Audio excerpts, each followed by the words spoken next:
Okay, so as I was saying, today we're going to talk briefly about the next project. Our clay projects are in the kiln right now, and those will be out on Monday. So we're actually going to go Monday, Tuesday, and we're going to glaze or paint our sculptures. So I'm going to give you 2 days to do that. And then on Wednesday, we're going to move more in depth with the last project. Today, I want to show you that project though, because it does require some pre-planning and some thinking about what you want to do, okay? So if you guys would come join me up front here, and we'll go through all the, just the examples that I'm going to share with you and kind of the requirements. And then from there, I'm going to give you time to just kind of use today to plan it out and to think about what you might want to do for your project, okay? Karen, can you hear me okay? Okay, thank you. Go ahead and take one of each. And Karen, did I send these handouts to you? They're the bookbinding handouts. If not, I'll share them with you, okay? Okay, so you should have 2 handouts coming your way.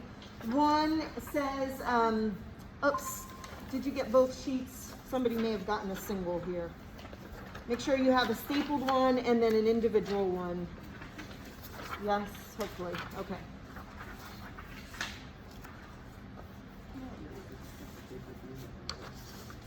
So you have 2 handouts here.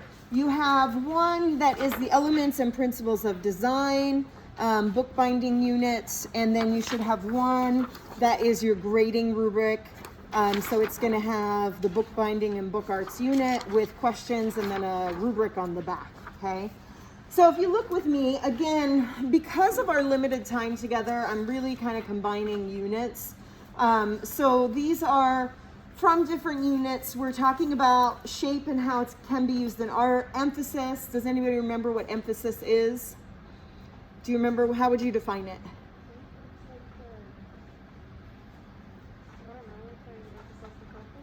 Right, so it's a focal point. It's the most important part of the picture, right? So it's what you want your viewer to see.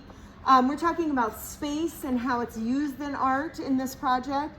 And then you're thinking also about positive and negative space, because we talked about that previously, right? And then textures and patterns, how will you apply those to this work? So we're applying previous concepts to this new work.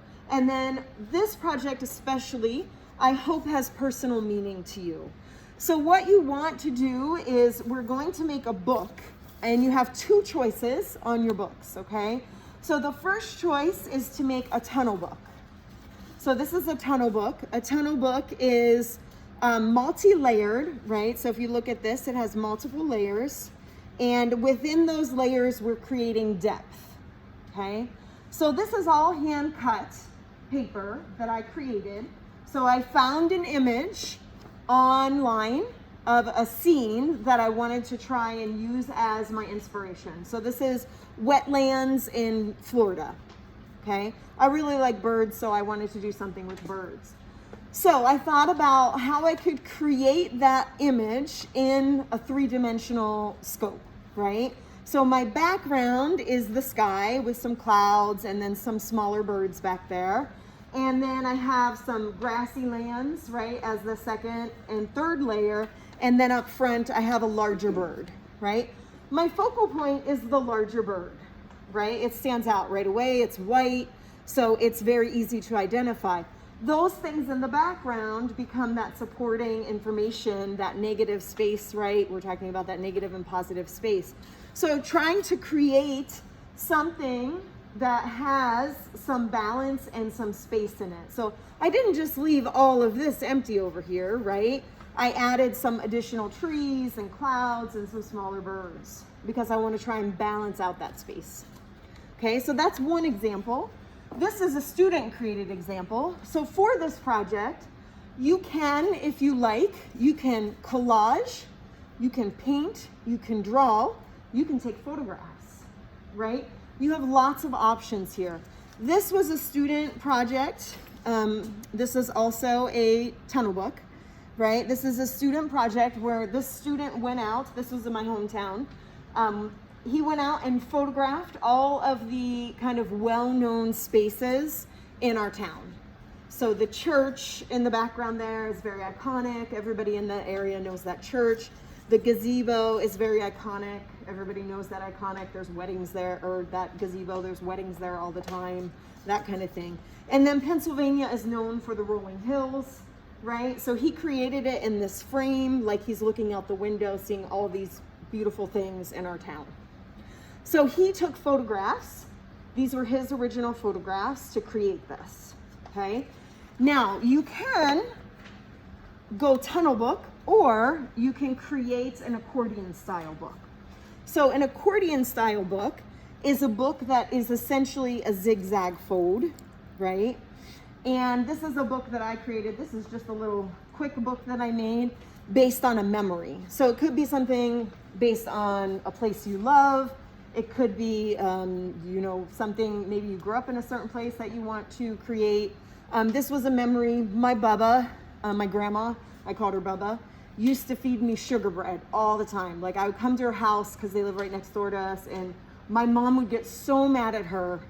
And so the first thing Bubba always said to me was, "Don't tell your mother," right? And then she would slather a piece of homemade bread with tons of butter, and then she'd dump sugar all over it and feed it to me. And like every day I went there, she fed me sugar bread.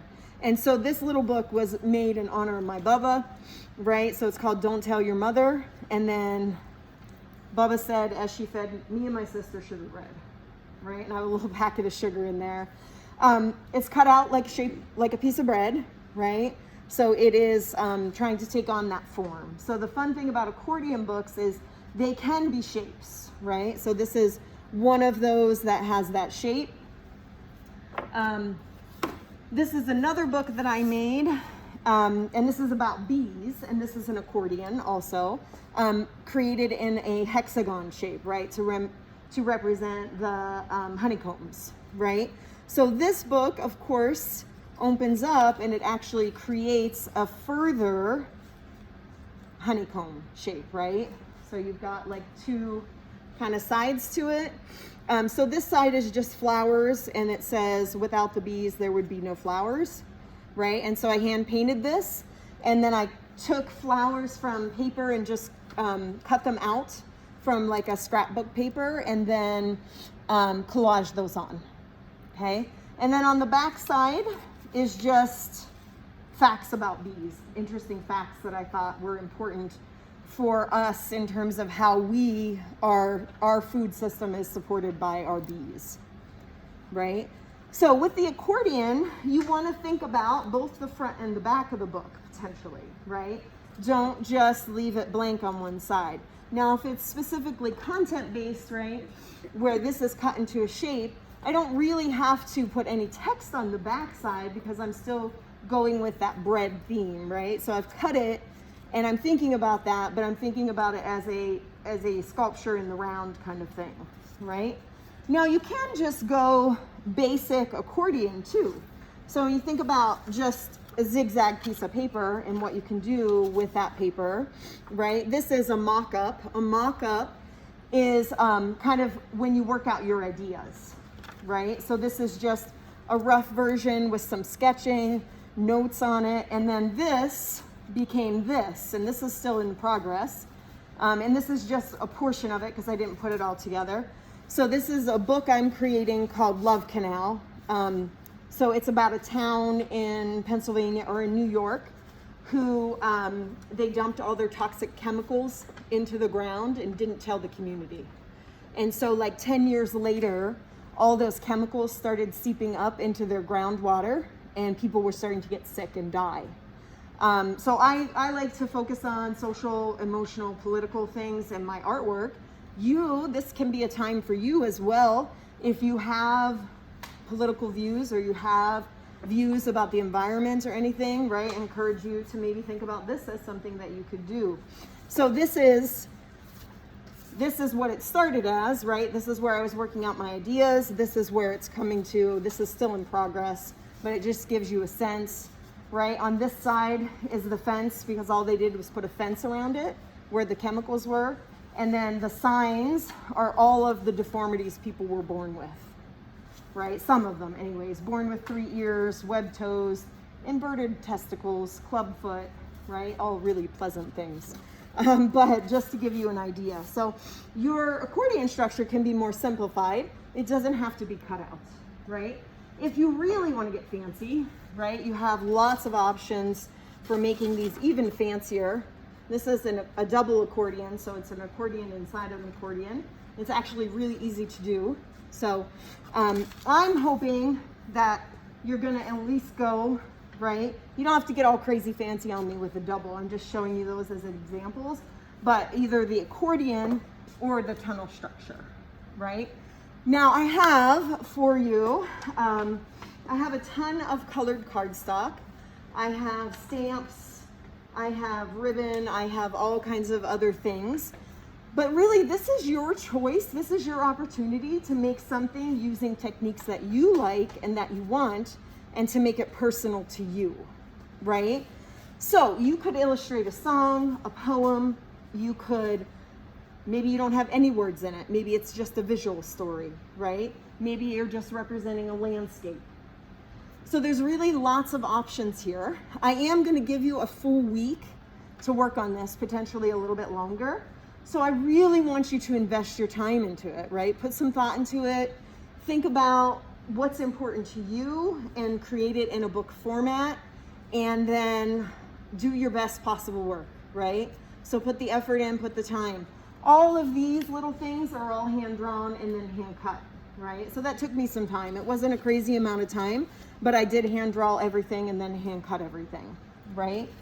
So I've given you some handouts, right? So what I would like you to do today is I really want you first, of course, rate yourself for your self-reflection, right?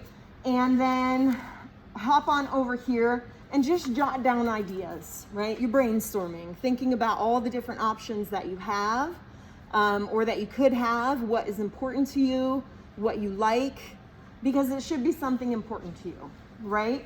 And then think about, how would that go? Would it work better as a tunnel structure, or would it work better as a storyline that maybe you need the accordion for, right? Just because I don't have words on this, it doesn't mean that you can't have words on this, right? I can certainly include text.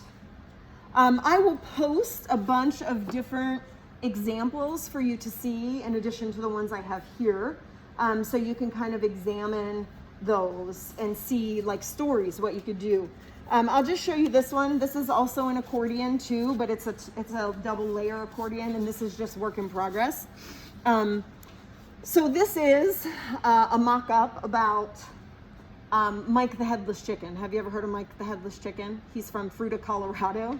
So Mike the Headless Chicken is a chicken that a farmer went outside. He and his wife were hungry. They were going to slaughter a chicken for dinner, right? So he goes outside and he chops the chicken's head off, but he doesn't cut the spinal cord. And so the chicken, even though it doesn't have a head, lives for another 5 years, right? And so the man he and his wife take this chicken around to circuses all over the country. This is like early 1900s. And show off the chicken, Mike the Headless Chicken. And they fed him with a little dropper. So every day they just drop food down his throat, right? It's a crazy story.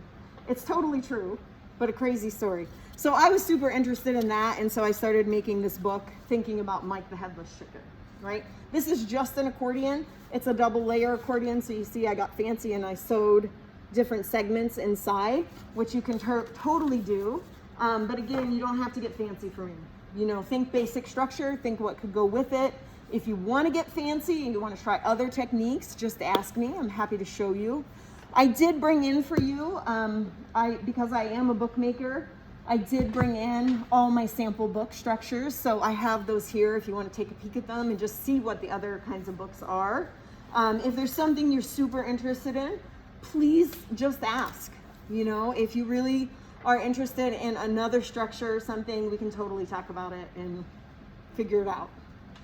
Okay? So your goal today is Google search some different books. Like I'll put some on the Google Classroom too. Brainstorm ideas and then see if you can figure out which technique you might want to use. and have a plan, start to form a plan for that. Of course, if you need more space to work out your ideas, right? You've got the back side of the paper here too. Don't forget to do the things I will do to get to a level 4, right? And then on Monday, we're gonna talk glazing and painting. I'm hoping that you're gonna take that time to be thinking about your book project today and next week while you're working, so that you have a solid plan come Wednesday. So the idea is Wednesday, we're starting to actually build or construct our books, unless you get done ahead of time. And then you have Wednesday through the following Wednesday to make your book project. Okay? So, the sky's the limit, content-wise. Of course, make it school appropriate, right?